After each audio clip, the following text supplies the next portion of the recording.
Hello students, welcome to ज्ञान तृप्ति college YouTube channel. हम BSc final year nuclear physics को continue करते हैं। लास्ट लेक्चर से हम binding energy and binding energy curve कर चुके हैं। बाइंडिंग एनर्जी कर्व और बाइंडिंग एनर्जी और पर न्यूक्लियर बाइंडिंग एनर्जी तीनों टॉपिक मोस्ट इंपॉर्टेंट है।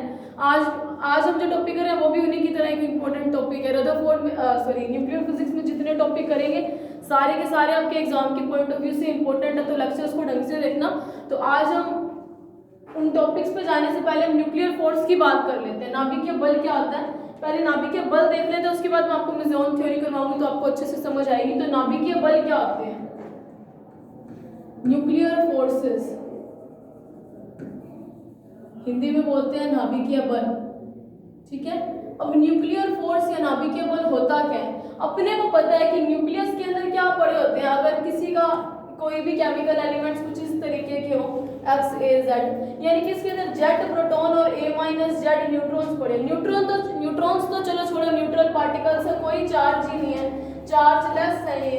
अगर ये चार्ज लेस है तो हमें पता है इनके तो होने से कोई फर्क ही नहीं पड़ेगा, नाभिक के अंदर इजीली रह सकते हैं। लेकिन प्रोटॉन्स बहुत बड़ी प्रॉब्लम क्रिएट कर रहे हैं कि प्रोटॉन और proton same charge, positive charge, दो पॉजिटिव चार्ज एक साथ इतने छोटे स्पेस के अंदर। अब ये स्पेस छोटा हमें कैसे पता चला? उसके लिए तो नो डाउट रदरफोर्ड एक्सपेरिमेंट हो चुका था। तो रदरफोर्ड एक्सपेरिमेंट में बता चुके हैं कि मोस्ट ऑफ द पार्ट एक एटम का खाली होता है, सेंटर में उसके कोर के अंदर पॉजिटिव चार्ज पड़े होते हैं। पॉजिटिव चार्ज या उस सेंट्रल कोर को जिसके अंदर उसका पूरा का पूरा एटम का मास सेंटर्ड होता है, उस सेंट्रल कोर को न्यूक्लियाई बोला जाता है, नाभिक बोला जाता है। और अगर मैं न्यूक्लियस को अदर लैंग्वेज में बोलूँ तो nucleus is just combination of protons and neutrons.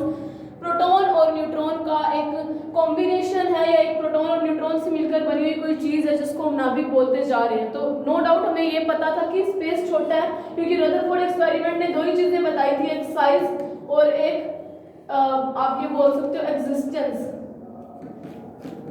एक साइज बताया था कि न्यूक्लियस का साइज कितना होता है, 10⁻⁻15 मीटर, यानी फेम्टोमीटर्स या फर्मीमीटर की रेंज की रेडियस के अंदर न्यूक्लियाई बना होता है। उस रेंज के अंदर, उतने स्पेस के अंदर ही प्रोटॉन्स और न्यूट्रॉन ने अपना अपना स्पेस ऑक्यूपाई किया हुआ होता है, या कॉम्बिनेशन ऑफ प्रोटॉन्स और न्यूट्रॉन्स हुए होते हैं। तो इतनी चीज तो हमें पता है। तो ये दो चीजें तो हमें रदरफोर्ड ने बता दी थी। तो साइज की तो प्रॉब्लम ही नहीं है। तो प्रॉब्लम कहाँ पे है? न्यूक्लियर फोर्सेस आए कैसे? देखो, सबसे बड़ी बात ये है कि जिस तरीके से हमारे पास कूलम्ब फोर्सेस होते हैं, F = K Q1 Q2 upon R square होता है, ग्रेविटेशनल फोर्स होता है M1 M2 upon R square. उसी तरीके से मतलब ये दोनों जो होते हैं R स्क्वायर के इनवर्सली प्रोपोर्शनल होते हैं। मतलब क्या है? अगर हमें किसी का मास पता हो, दो बॉडीज का, और बीच की डिस्टेंस पता हो, तो हम ग्रेविटेशनल फोर्स को निकाल सकते हैं। किसी भी दो चार्ज पार्टिकल्स पे चार्ज पता हो और उन दोनों के बीच की डिस्टेंस पता है तो हम कूलम्ब फोर्स निकाल सकते हैं, इलेक्ट्रोस्टैटिक फोर्स निकाल सकते हैं। तो सबसे बड़ी प्रॉब्लम यहाँ पे आ रही थी कि न्यूक्लियर फोर्स एक ऐसा फोर्स है जिसकी एग्जिस्टेंस तो है। एग्जिस्टेंस कैसे है वो मैं आपको बताती हूँ, कैसे पता चलेगी। लेकिन सबसे, चलो अपने वो चीज मैं आपको बाद में बताती हूँ। मतलब सबसे बड़ी प्रॉब्लम ये है कि इसको फाइंड आउट करने का कोई तरीका नहीं है। क्या नहीं है वो भी बता रही हूँ आपको। देखो, रदरफोर्ड एक्सपेरिमेंट ने हमें size and existence of nuclear तो बता दिया कि न्यूक्लियर एग्जैक्ट लोकेशन कहाँ होगी उसकी और उसका साइज कितना होगा नाभिक का।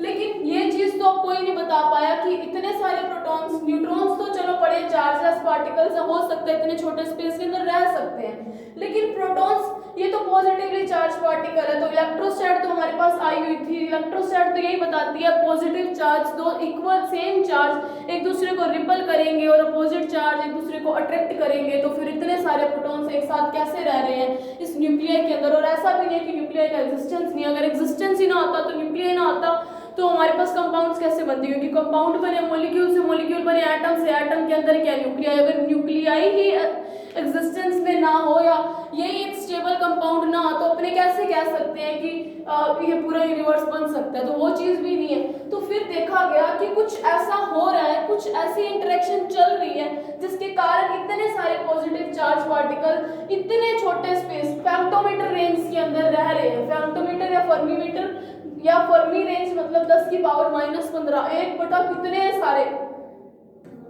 15 बार x के साथ 0, इतने कम स्पेस के अंदर रह रहे हैं। तो इतने कम स्पेस के अंदर रह रहे हैं, इसका मतलब ये हुआ कि तब ये देखा गया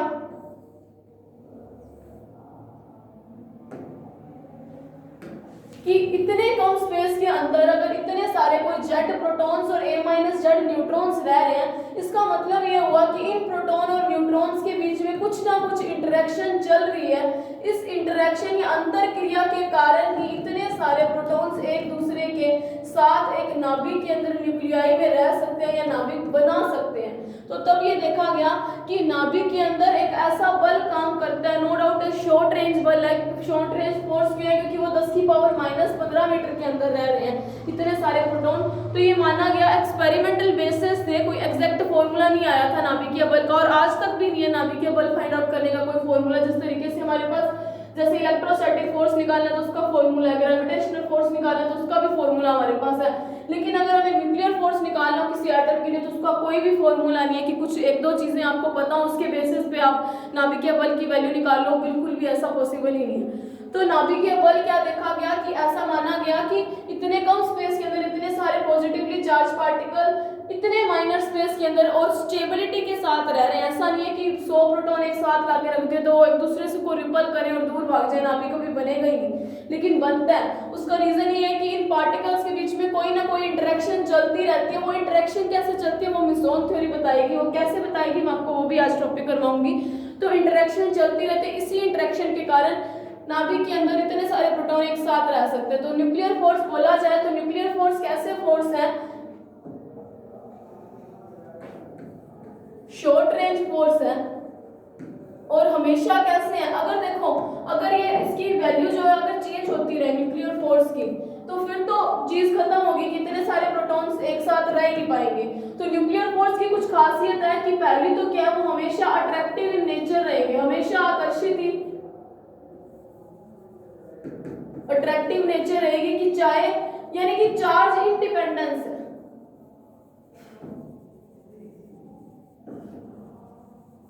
मतलब आवेश पर निर्भरता कैसी है? 0 है।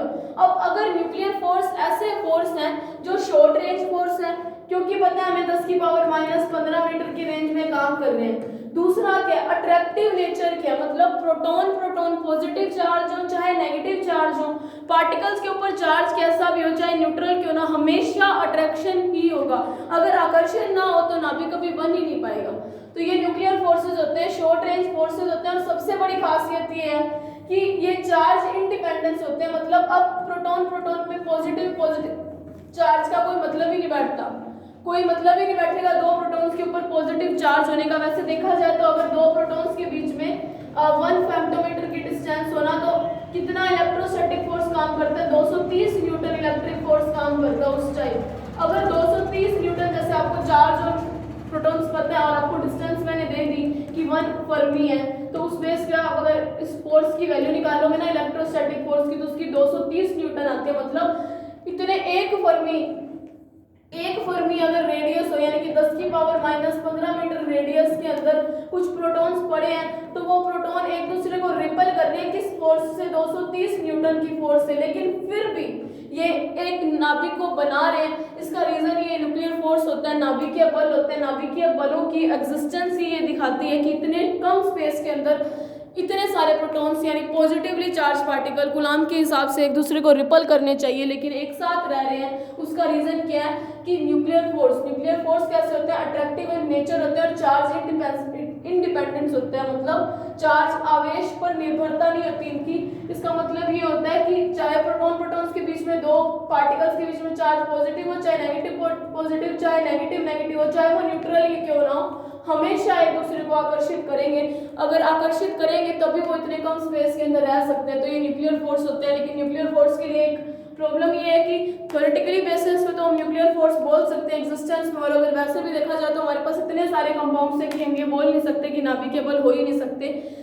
लेकिन नाभिकीय बल है तभी एटम बनते हैं तो मॉलिक्यूल बनते हैं तो कंपाउंड बनते हैं, कंपाउंड बना है तो इस यूनिवर्स के अंदर कितने सारे कंपाउंड्स एग्जिस्टेंस में हैं। इसका मतलब ये हुआ कि न्यूक्लियर फोर्स है। लेकिन न्यूक्लियर फोर्स के लिए कोई फॉर्मूला हमारे पास नहीं है जिससे हम क्या कुछ 2-3 डाटास दिए हों जिस तरीके से अपने को कूलम फोर्सेस जो है जैसे इलेक्ट्रोस्टैटिक फोर्स है, विद्युत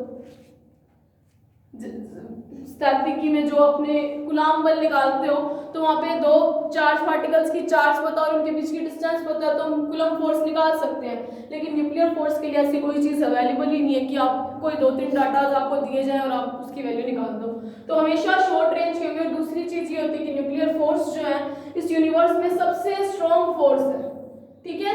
और अगर न्यूक्लियर फोर्स क्या है, strongest force in the universe है, इसके जितना स्ट्रॉन्ग फोर्स आज तक कोई खोजा नहीं गया। इलेक्ट्रोस्टैट देखो 1 4 रीजन रेंज के अंदर अगर प्रोटॉन पड़े आपस में, कितने भी पड़े हो, रिपल तो करेंगे, लेकिन जो फोर्स लगता है वो 230 न्यूटन लगता है। उस 230 न्यूटन रिपल्शन बल के बजाय, मतलब 230 न्यूटन से प्रोटॉन एक दूसरे को धक्का लगा रहे हैं, लेकिन फिर भी उनको धक्का नहीं लग रहा इस न्यूक्लियर फोर्स के कारण, क्योंकि वो हमेशा अट्रैक्टिव इन नेचर है। इसका मतलब क्या हुआ कि न्यूक्लियर फोर्स इन सभी फोर्सेस के कंपैरिजन में कुछ ना कुछ स्ट्रॉन्ग होगा, और ये स्ट्रॉन्गेस्ट फोर्स ही होता है। इसके अंदर अगर gravitational force, weak nuclear forces और इलेक्ट्रोस्टैटिक फोर्स और न्यूक्लियर फोर्स के अंदर अगर एक रेशियो देखो तो वो रेशियो आता है 1 10⁻14, 10⁻36, 10⁻38। यानी कि जो न्यूक्लियर फोर्स और इलेक्ट्रोस्टैटिक फोर्स है, इलेक्ट्रोस्टैटिक फोर्स के 100 गुना होता है कौन सा बल, नाभिकीय बल, ठीक है। ये चीजें आप पेपर में हो सकता है रेशियो आपसे पूछ लिया जाए, तो ये भी आप याद कर लेना। ये मैंने क्या बताया, स्ट्रॉन्गेस्ट फोर्स इन नेचर है। ये कैसे आपको यहाँ से ही पता चल रहा है कि दो प्रोटॉन अगर मिनिमम तो मिनिमम 2 प्रोटॉन ही एक फर्मी रेंज के अंदर पड़े हो ना, 10⁻⁻15 रेडियस वाली नाभिक के अंदर, तब भी वो एक दूसरे को 230 न्यूटन बल से रिपल करेंगे, 230 न्यूटन बल से एक दूसरे को प्रतिकर्षित करेंगे, लेकिन फिर भी नाभिक बनता है। 2 प्रोटॉन भागते नहीं है, उसी जगह पे रहते हैं और न्यूक्लियाई के अंदर एक स्टेबल न्यूक्लियाई बनाते हैं। उसका रीजन ये होता है कि उसके अंदर कुछ फोर्स काम करता है जो अट्रैक्टिव इन नेचर हो, शॉर्ट रेंज हो, चार्ज इंडिपेंडेंस हो, मतलब आवेश पार्टिकल्स पे कैसा भी हो वो हमेशा पॉजिटिव ही रहेगा। तो मतलब ऐसा कुछ काम कर रहा है, उसी फोर्स को बोला जाता है न्यूक्लियर फोर्स। और न्यूक्लियर फोर्स जो होता है इलेक्ट्रोस्टैटिक फोर्स की कंपैरिजन में 100 गुना ज्यादा होता है, मतलब nuclear force is equal to 100 times of electrostatic force, Coulomb बल के 100 गुना के बराबर आता है। तो इतने ज्यादा फोर्स के कारण ही न्यूक्लिया एक स्टेबल कंपाउंड बनाता है। तो ये होता है न्यूक्लियर फोर्स। और ऐसा है कि nuclear force short range force होते हैं, नो डाउट वो अट्रैक्टिव इन नेचर है, लेकिन एक लिमिट तक होते हैं। लिमिट कैसे, जैसे इसके लिए युकावा नाम के साइंटिस्ट ने अपने को क्या दिया था, युकावा नाम के साइंटिस्ट ने अपने को पोटेंशियल एनर्जी का एक कर्व दिया था। ये प्रैक्टिकल कर्व है, ऐसा मत सोचना कि मैंने डायरेक्ट कर्व बना दिया। मुझे पता है एक रिलेशन, मुझे पता है फोर्स और पोटेंशियल एनर्जी में वो कितना होता है, -du/dt के इक्वल होता है, dx के, सॉरी डिस्टेंस के। इसका मतलब क्या हुआ, जो पोटेंशियल एनर्जी है उसका rate change of potential energy with negative sign, मतलब ये इसके इक्वल होता है। ये आपने काफी जगह पे यूज भी किया होगा। अगर आपको नहीं याद आ रहा तो मैं आपको एक चीज बता दूं कि आप यूज कर चुके हो इस फॉर्मूले को -del.u की फॉर्म में, और ये कहाँ पे कर चुके हो। अगर आप लेक्चर्स देखते हो तो आपको अच्छे से पता है कि ये चीज आप कहाँ यूज कर चुके हो, और अगर नहीं पता तो मैं आपको बता देती हूँ, इसको आप एलफ्रेस्ट थ्योरम में यूज कर चुके हो। नहीं पता तो मोस्ट इंपोर्टेंट टॉपिक है क्वांटम मैकेनिक्स का, इसको आपको करना चाहिए, तो वहां पे भी आप ये चीज यूज कर चुके हैं, मैं वहां पे भी ये चीज आपको बता चुकी हूँ। तो युकावा नाम के साइंटिस्ट ने जो ग्राफ दिया था वो ग्राफ कुछ इस तरीके से है, मैं आपको बताती हूँ उस ग्राफ की खासियत क्या है। उस ग्राफ से पता चलता है कि जो रेंज, ये जो फोर्स है वो डिस्टेंस पे डिपेंड करते हैं। कैसे डिपेंड करते हैं, मतलब nuclear force short range force बोल रहे हैं, पता है हमें कि कम दूरी के लिए काम करेगा, लेकिन कितनी कम दूरी के लिए, तो वो चीज युकावा नाम के साइंटिस्ट ने बताया। जब युकावा ने क्या किया, एक कर्व बनाया, ये r डिस्टेंस है और ये u है पोटेंशियल एनर्जी, ठीक है। पोटेंशियल एनर्जी और f के बीच में मुझे रिलेशन पता है, ये f कौन सा है, न्यूक्लियर फोर्स के इक्वल है, ठीक है। ये जो डिस्टेंस है, इतनी डिस्टेंस, ये 0.8 से 2 फर्मी के बीच की है, और ये जो डिस्टेंस है ग्रेटर देन 2 फर्मी है, और ये वाली जो डिस्टेंस है, इधर वाला ग्राफ जो आ रहा है इतना सा, ये लेस देन 0.8 फर्मी है। इसका मतलब क्या हुआ, देखो ये u की वैल्यू कैसी आ रही है, ऊपर तो u की वैल्यू हमेशा पॉजिटिव चलेगी और नीचे u की वैल्यू हमेशा कैसी चलेगी, नेगेटिव चलेगी। तो आपको पता है इसी तरीके से ग्राफ होता है, ये पॉजिटिव ये नेगेटिव, ये नेगेटिव ये पॉजिटिव, है ना, यही होता है ना ग्राफ के अंदर। तो सेम ऐसा ही है, अगर x एक्सिस पे मैंने डिस्टेंस ली है, युकावा नाम के साइंटिस्ट ने प्रैक्टिकली बना हुआ कर्व है ये, इससे पता चलता है कि nuclear force short range force है, लेकिन कितनी रेंज तक ये काम करेगा। पेपर में ये भी आ सकता है, न्यूक्लियर फोर्स आए तो आपको ये बनाना चाहिए युकावा वाला। कर्व आपको मतलब पोटेंशियल एनर्जी वर्सेस आर का कर्व बनाना चाहिए। तो किस तरीके से कर्व बना इस तरीके से, ठीक है। इसका मतलब क्या हुआ, ये डिस्टेंस क्या है, जब पॉइंट 8 था तो इस कर्व की वैल्यू कैसी आ रही है, पॉजिटिव आ रही है, ये पॉजिटिव एक्सिस पे चल रहा है, ये पॉजिटिव आ रही है। और जैसे ही पॉइंट 8 से 2 फरमी के बीच की चली तो डिस्टेंस कैसी आई, नेगेटिव आई, है ना। और उसके बाद क्या है, ये जब 2 फरमी की बराबर गई तो ये डिस्टेंस किसको अप्रोच कर रही है, जीरो को अप्रोच कर रही है, यानी कि जीरो की तरफ कर्व जा रहा है। अब देखो न्यूक्लियर फोर्स का क्या लेना देना हुआ। सबसे पहली बात, जब आपको मैं यू बोल दूं, जब आपके पास जो फोर्स है या जो एनर्जी है ये du/dx के बीच का कर्व होता है, जब ये एनर्जी आपके पास नेगेटिव आए उस केस में तो होता है कि आपको हमेशा कैसा मिलेगा, अगर इस कर्व की वैल्यू नेगेटिव आए मतलब क्या हुआ, पार्टिकल्स के बीच में अट्रैक्शन चल रहा है। और अगर इस कर्व की वैल्यू पॉजिटिव होती है इसका मतलब होता है रिपल्शन चल रहा है। अगर इसकी वैल्यू जीरो की तरफ जाने शुरू होती है, मतलब टेंड्स टू जीरो, मैं जीरो ही लिख देती हूँ, इसका मतलब हुआ कुछ फर्क ही नहीं पड़ रहा, नो चेंज, ठीक है, नो फोर्स इज एक्टिंग, या आप ऐसे बोल सकते हो, नो फोर्स। तो अब देखो इस कर्व को देख के पता चला, जब डिस्टेंस पॉइंट 8 से कम थी इसकी वैल्यू आई पॉजिटिव, मतलब क्या हुआ, प्रोटॉन प्रोटॉन के बीच में क्या चलेगा, रिपल्शन। लेकिन जब इसकी वैल्यू पॉइंट 8 से 2 फर्मी के बीच की आई तब इस कर्व की वैल्यू हुई नेगेटिव, यानी कि नेगेटिव एक्सिस की तरफ स्टिप करने लग गया, यहाँ तक स्टिपर हो गया ये। तो नेगेटिव वैल्यू ने दिखाया कि यहाँ पे क्या होगा, अट्रैक्शन होगा इस रेंज के अंदर, मैं अट्रैक्शन को A लिख दिया। और उसके बाद जब 2 फर्मी के से ज्यादा होती जा रही है डिस्टेंस तो इसकी वैल्यू जीरो की तरफ अप्रोच कर रही है। सेम कॉन्सेप्ट न्यूक्लियर फोर्सेस का होता है। युकावा नाम के साइंटिस्ट ने मेसोन थ्योरी दी थी। मेसोन थ्योरी आपको और न्यूक्लियर स्टेबिलिटी के बारे में बताएगी कि नाभिक के अंदर और ज्यादा स्टेबिलिटी कैसे आती है, वो कैसे एग्जिस्टेंस में, तो वो अपने करेंगे अभी। तो यहाँ से एक चीज हमें पता चली कि अगर मैं एक चीज बनाऊं, फोर्स के लिए एक इक्वेशन लिखूं कि किस तरीके से ये न्यूक्लियर फोर्स काम कर रहा है, तो फोर्स मुझे पता है डिपेंड तो कर रहा है पोटेंशियल एनर्जी पे। तो फोर्स मुझे पता है जब डिस्टेंस क्या लेस देन 0.8 फर्मी हो उस केस में फोर्स कैसा होगा, रिपल्सिव फोर्स होगा। मतलब जब 2 प्रोटॉन आपस में 0.8 फर्मी दूरी से कम दूरी पर स्थित होंगे तब नाभिक में वो एक दूसरे को प्रतिकर्षित करेंगे। और ज्यादातर रेंजेस क्या होते हैं, 1 फर्मी मीटर की रेंज के अंदर ही नाभिक बने हुए होते हैं, ज्यादातर ऐसा होता है। और जब ये डिस्टेंस जो है 0.8 फर्मी से 2 फर्मी के बीच की हो उस केस में रिपल्सिव अट्रैक्टिव होगा। और ज्यादातर न्यूक्लियाई के अंदर जो रेडियस होती है वो इतनी ही जाती है इसी रेंज के अंदर, इसीलिए ज्यादातर अट्रैक्टिव इन नेचर ही रहते हैं ये फोर्सेस, और होते भी हमेशा अट्रैक्टिव इन नेचर ही है। और जब ये डिस्टेंस 2 फर्मी से ज्यादा आने लग जाए या ग्रेटर देन 2 फर्मी, उस केस में क्या होता है, ये चार्ज पे मतलब अब ये जो फोर्सेस हैं वो जीरो एक तरीके से होने लग गए, कोई फर्क ही नहीं पड़ने लगा क्योंकि डिस्टेंस प्रोटॉन्स के बीच की भी बढ़ रही है। अब रिपल्सिव फोर्स, कूलॉम्ब फोर्स भी उतना वीक होना शुरू हो गया, और न्यूक्लियर फोर्स तो वैसे ही शॉर्ट रेंज फोर्स है तो वो भी वैसे वीक होने शुरू हो जाते हैं। तो ये होता है न्यूक्लियर फोर्स। अगर न्यूक्लियर फोर्स आए तो आपको ये सारी चीजें लिखनी है। बताने का तरीका था कि इतने सारे प्रोटॉन एक साथ कैसे रहते हैं, मतलब कुछ ना कुछ चीज है जो इनको बांध के रख रही है, और वो चीज न्यूक्लियर फोर्सेस थी, नाभिकीय बल थे, अट्रैक्टिव नेचर, चार्ज इंडिपेंडेंस। बाकी आप थोड़ा सा बुक से देख लेना।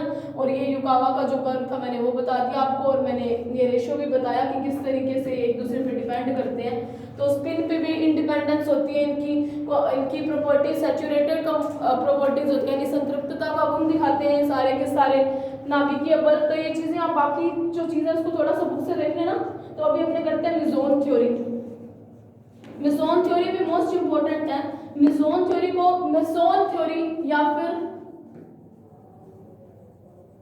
Meson theory for nuclear forces, नाभिकीय बलों के लिए मेसोन थ्योरी, या फिर युकावास थ्योरी भी बोलते हैं, इसका एक और नाम भी है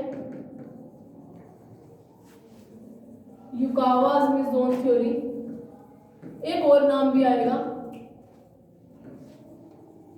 एक और नाम आएगा इसका, वो है एक्सचेंज ऑफ पार्टिकल थ्योरी। तो जो भी नाम आए आपको पेपर में यही करनी है। तो ये चीज आप अपनी बुक में देख लेना, इसका नाम क्या क्या है, मतलब अपनी बुक में नोट कर लेना, ठीक है, एक्सचेंज ऑफ पार्टिकल थ्योरी, क्योंकि बुक में ये चीज शायद तक नहीं है। तो ये मेसोन थ्योरी है क्या?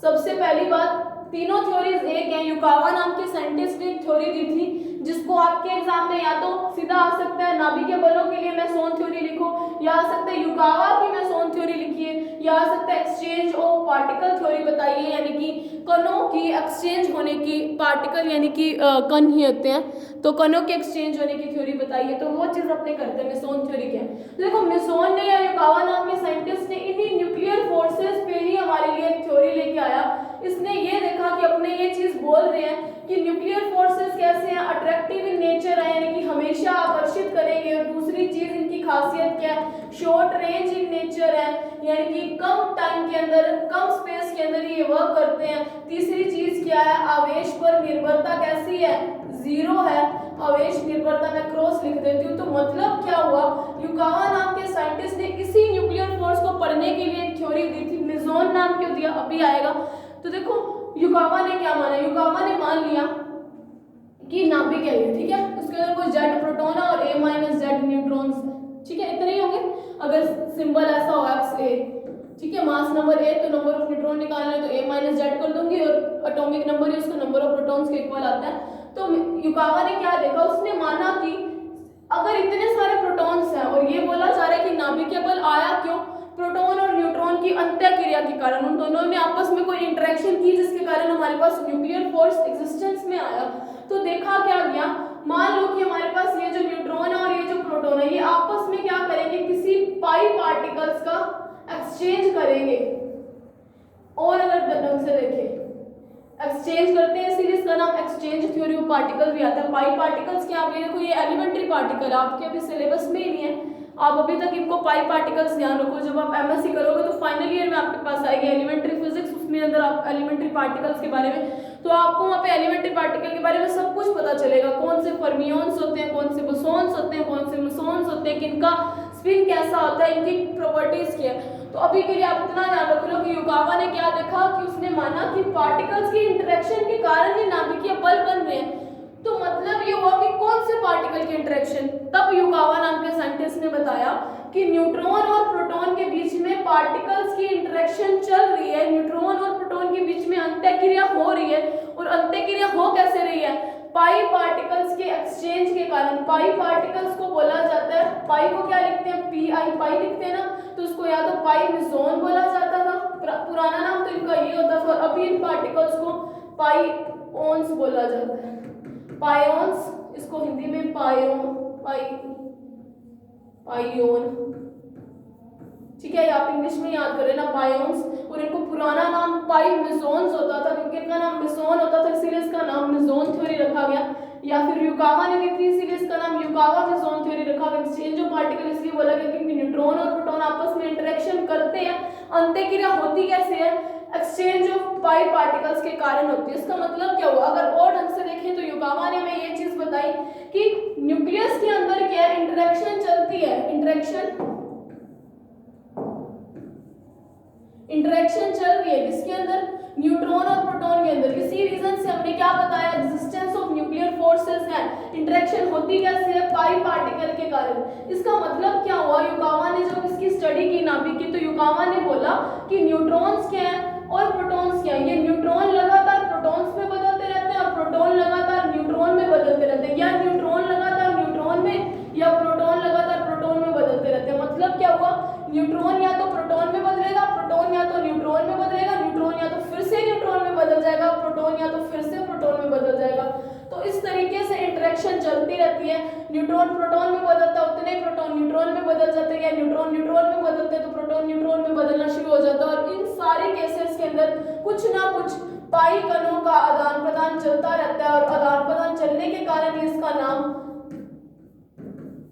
एक्सचेंज थ्योरी रखा। तो कैसे ये एक्सचेंज होता है पाई पार्टिकल्स का, सबसे पहले तो ये जो पाइयोन्स हैं, मैं पाई पार्टिकल्स लिख रही हूँ, इसको पाई पार्टिकल्स लिखने की बजाय आप पाइयोन्स ही लिखो, क्योंकि आपको पता है पाइयोन्स होते हैं। तो ये जो पाइयोन्स होते हैं ये तीन टाइप के होते हैं, पाई पॉजिटिव, पाई नेगेटिव, पाई न्यूट्रल। यानी कि ऐसे पाई पार्टिकल जिनके ऊपर पॉजिटिव चार्ज उनको बोलेंगे पाई पॉजिटिव, ऐसे पाई पार्टिकल्स या पाइयोन्स जिनके ऊपर नेगेटिव चार्ज उनको बोलेंगे पाई नेगेटिव, और ऐसे पाइयोन जिनके ऊपर कोई चार्ज नहीं है उनको बोलेंगे पाई न्यूट्रल या पाई जीरो, पाई नॉट बोला जाता है। ठीक है, ये बोलने का तरीका होता है। पार्टिकल्स बहुत तरीके के आते हैं, नीटा पार्टिकल्स होते हैं, उनकी भी अलग अलग खासियत होती है।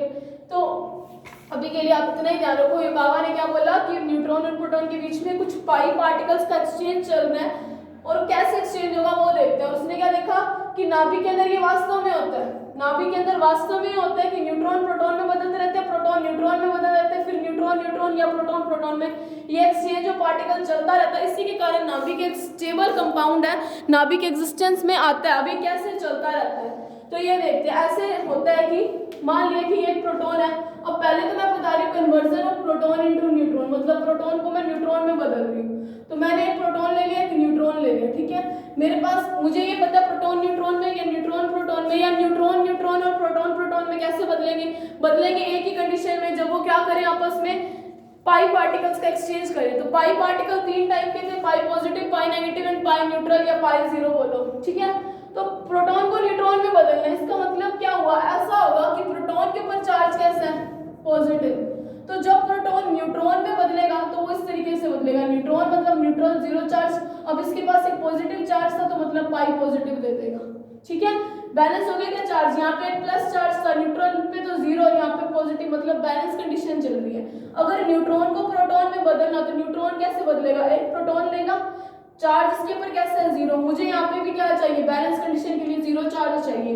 तो मतलब प्रोटॉन पे तो एक पॉजिटिव आ गया, तो मतलब अगला जो पार्टिकल ये रिलीज करेगा, एक्सचेंज करेगा, वो किसका होगा, पाई नेगेटिव पे, मतलब एक प्लस चार्ज एक माइनस चार्ज दोनों कैंसिल आउट होंगे तो जीरो बन जाएगा, है ना।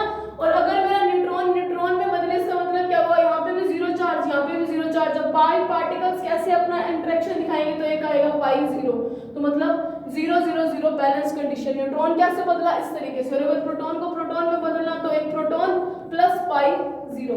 ये चीज रिएक्शन जो है ये वास्तव में चलती है एलिमेंट्री पार्ट। हम अपना अभी तक तो जब तक आप बीएससी में पढ़ रहे हो आपको ये पता होता है कि सबसे छोटे कण या नाभिक एक या परमाणु जो होता है एक अविभक्त इकाई है, एक ऐसी यूनिट है जिसको और ज्यादा डिवाइड नहीं कर सकते। उस यूनिट के अंदर भी नाभिक आया, परमाणु के अंदर नाभिक आया, नाभिक और भी छोटा, फिर नाभिक के अंदर जो पार्टिकल्स है प्रोटॉन न्यूट्रॉन और भी छोटे, लेकिन इन पार्टिकल्स से भी ज्यादा कोई छोटी चीज एग्जिस्टेंस में है और वो होते हैं एलिमेंट्री पार्टिकल्स। एलिमेंट्री पार्टिकल्स से मिलकर ये प्रोटॉन न्यूट्रॉन बनते हैं। तो ये चीज आपको समझ आ रही होगी मेरे हिसाब से। तो आपको एक बार तो इनको याद करना पड़ेगा, बाकी जब आप एलिमेंट्री पार्टिकल्स के बारे में और ढंग से पढ़ोगे तो आपको पता चलेगा कि जिनको आप आज तक छोटे छोटे कण मान रहे थे उनसे भी छोटा कुछ है और उनसे छोटा एलिमेंट्री पार्टिकल्स है। तो मेरे को किसकी कन्वर्जन दिखानी है, प्रोटॉन की न्यूट्रॉन में। तो मुझे पता है जब प्रोटॉन न्यूट्रॉन में बदलता है तो वो इस तरीके से बदलेगा, तो मतलब कुछ ऐसा होगा, एक neutron plus pi positive plus neutron. अब किसको बदलना है, प्रोटॉन को न्यूट्रॉन में, मतलब कुछ ऐसी रिएक्शन चली, न्यूट्रॉन प्लस ये पाई पॉजिटिव ने अब इनके साथ इंटरेक्शन की इस न्यूट्रॉन के साथ, तो बना क्या, न्यूट्रॉन प्लस प्रोटॉन। बन गया क्या, प्रोटॉन प्लस न्यूट्रॉन लिया था, बना क्या, न्यूट्रॉन प्लस प्रोटॉन। उसी तरीके से न्यूट्रॉन प्लस प्रोटॉन लेती हूँ या प्रोटॉन प्लस न्यूट्रॉन लिख लो। अब मैं कन्वर्जन किसकी दिखा रही हूँ, मैं इसको अलग पेन से दिखा रही हूँ, न्यूट्रॉन की प्रोटॉन में कन्वर्जन दिखा रही हूँ। तो ये मैंने लिया एक प्रोटॉन प्लस एक ले लिया न्यूट्रॉन, या एक न्यूट्रॉन प्लस प्रोटॉन ले लो, कोई फर्क नहीं पड़ेगा। तो आपने ले लिया एक न्यूट्रॉन प्लस प्रोटॉन। न्यूट्रॉन को प्रोटॉन में बदलना है तो मुझे पता है ये ना न्यूट्रॉन प्रोटॉन प्लस पाई नेगेटिव रिलीज करेगा तभी वो बदलेगा। मतलब न्यूट्रॉन ने क्या किया, एक प्रोटॉन लिया प्लस पाई नेगेटिव, चार्ज हुआ बैलेंस, क्या जीरो चार्ज था, यहाँ पे प्लस यहाँ पे minus, zero charge plus proton. अब आगे कैसे चलता है, ऐसा लगेगा जैसे कि प्रोटॉन तो एज इट इज पड़ा, इस पाई नेगेटिव ने इसके साथ इंटरेक्शन कर ली, पाई नेगेटिव प्लस प्रोटॉन। अब मुझे पता है minus plus zero that is minus और प्लस, दो अपोजिट चार्ज आ गए, मतलब क्या हुआ, न्यूट्रल, पाई प्लस न्यूट्रॉन में बदल गया। सिमिलरली अगर आपको न्यूट्रॉन प्लस न्यूट्रॉन लेना है, इस चीज को मैं रद्द कर रही हूँ, ठीक है, ये चीज मैं रद्द कर रही हूँ, आपको पता चल गई होगी मैंने क्या लिखी है। सिमिलरली अगर मुझे किसको बदलना है, न्यूट्रॉन को न्यूट्रॉन में बदलना है, तो दो न्यूट्रॉन ले लिए मैंने, कैसे काम करेंगे, एक neutron plus pi zero, charge के ऊपर कोई फर्क नहीं पड़ा, प्लस न्यूट्रॉन, तो बना क्या, न्यूट्रॉन। और ऐसा लगेगा इस पाई जीरो ने इसके साथ इंटरेक्शन किया तो पाई जीरो प्लस न्यूट्रॉन, बना क्या, न्यूट्रॉन प्लस न्यूट्रॉन। सिमिलरली अगर आपको प्रोटॉन्स की तरह दिखाना, प्रोटॉन का प्रोटॉन के अंदर, तो proton plus proton tends to proton plus pi zero, neutral particle का एक्सचेंज किया, कोई फर्क नहीं पड़ा, प्लस एक प्रोटॉन ऑलरेडी पड़ा था, तो proton plus pi zero plus proton, तो बना क्या, प्रोटॉन प्लस प्रोटॉन। तो मतलब क्या जो चीज बोली जा रही थी कि नाभिकीय बल किसके कारण आए, किसी इंटरेक्शन के कारण आए, और वो इंटरेक्शन युकावा ने क्या देखी, वो पाई पार्टिकल्स की इंटरेक्शन थी। तो पाई पार्टिकल्स की इंटरेक्शन, इनको पाई मिसोन्स बोला जाता था, क्योंकि इसके नाम पे मिसोन था इसीलिए इसका नाम मिसोन थ्योरी दिया गया। युकावा ने दी इसलिए इसका नाम युकावा मिसोन थ्योरी भी हो सकता है। और एक्सचेंज ऑफ पार्टिकल चलता रहता है इसीलिए इसको एक्सचेंज ऑफ पार्टिकल थ्योरी भी बोलते हैं। तो युकावा ने क्या देखा कि नाभिक स्टेबल इसीलिए क्योंकि इंटरेक्शन चलता है, और वो इंटरेक्शन भी कैसा चलता है, पाई पार्टिकल्स का इंटरेक्शन चलता है। कई बार न्यूट्रॉन प्रोटॉन में बदलते हैं, प्रोटॉन न्यूट्रॉन में बदलता है, या न्यूट्रॉन न्यूट्रॉन में बदल जाता है, प्रोटॉन प्रोटॉन में बदल जाता है। तो किस तरीके से बदलता है, ये चार रिएक्शंस दिखाती हैं कि नाभिक के अंदर वास्तव में कुछ पाई कणों का आदान प्रदान चलता रहता है, यानी कि कुछ ना कुछ इंटरेक्शन चलती रहती है। इसी इंटरेक्शन के कारण, क्या इंटरेक्शन को मैं इंट्रा लिख रही हूँ, हमेशा के हमेशा नाभिकीय बल काम करते हैं, और वो भी कैसी नेचर का, अट्रैक्टिव नेचर का, है ना, आकर्षित नेचर का, इसीलिए चलता है। और ये प्रोसेस होता पता है कैसे है, ये प्रोसेस के लिए एक छोटा सा एग्जांपल आपके लिए देखो। इस चीज को समझने के लिए ना एक एग्जांपल लिया गया। ये चीज साइंटिस्ट के दिमाग में तभी आई थी जब उसने एक एग्जांपल को सोचा कि किस तरीके से ये हमेशा अट्रैक्टिव या रिपल्सिव हो सकते हैं। क्योंकि हमारे पास ग्राफ आया, ग्राफ ने हमें बताया कभी ये अट्रैक्टिव और कभी रिपल्सिव, है ना। यहाँ पे तो ये कैसा था, रिपल्सिव था। इस नेचर, इस रेंज के अंदर ये कैसा हो गया, अट्रैक्टिव हो गया। तो ये चीज कैसी हुई, तो इस चीज को देखने के लिए एक एग्जांपल पे देखा। अगर मिसोन थ्योरी में एग्जांपल लेना आपको, मान लिया कि कोई दो लोग हैं, ठीक है, और एक ये रहा, ये आपस में क्या कर रहे हैं, कैच कैच खेल रहे हैं। कुछ ऐसी कंडीशन में कैच कैच खेलनी है कि बॉल को ड्रॉप नहीं करना, ठीक है। ड्रॉप करना मतलब विदाउट ड्रॉपिंग मेथड करना, मतलब बॉल को नीचे नहीं गिरने देना, लेकिन कैच कैच खेलना है। तो ये वाला बंदा जब ये बॉल फेंकेगा, तो ये बॉल फेंकते टाइम अगर आप प्रैक्टिकली देखोगे तो फेंकते टाइम वो थोड़ा सा पीछे की तरफ जाता है, और ये वाला जो बंदा ये जब कैच करेगा, कैच करते टाइम ये थोड़ा सा आगे इसको धक्का लगता है, एक्शन रिएक्शन लॉ की तरह काम करता है। मतलब ये तो कहाँ गया, बैकवर्ड कंडीशन में गया, पीछे की तरफ गया बॉल फेंकते टाइम, और ये कहाँ गया, फॉरवर्ड आया बॉल कैच करने के लिए, क्योंकि हमें कैच ड्रॉप नहीं करना, नीचे छोड़ना ही नहीं है, बॉल गिरने नहीं देनी। तो ये तो पीछे की तरफ गया और ये आगे की तरफ गया। ऐसा लगा जैसे इन दोनों के बीच में कोई रिपल्शन काम किया, क्योंकि डिस्टेंस चेंज हुई, है ना। ये पीछे की तरफ गया, दूरी बढ़ी, मतलब एक रिपल्सिव फोर्स की तरह काम किया। फॉर एग्जांपल है, इसको आपको पेपर में भले मत लिखना, ये बुक में भी दिया होता है। मिसोन थ्योरी इसी के बेस पे बनी थी। दूसरी चीज मानी गई कि अब हमें फिर से ड्रॉप नहीं करना। दो केसेस में वो खेल सकते हैं कि या तो वो दोनों क्या हो, वो दोनों लोग जो है, जो फुटबॉल खेल रहे हैं, बॉल को कैच कर रहे हैं, या इसके हाथ वाली बॉल ये इसको दे दे, और ये वाली जो अपनी इसने बॉल पकड़ रखी थी वो इसको पकड़ा दे। तो इस केस में क्या हुआ, मतलब बॉल्स को अपने हाथ से पकड़ना, पीछे की तरफ फेंक के कैच करने के बजाय एक दूसरे के हाथ से ले लेना।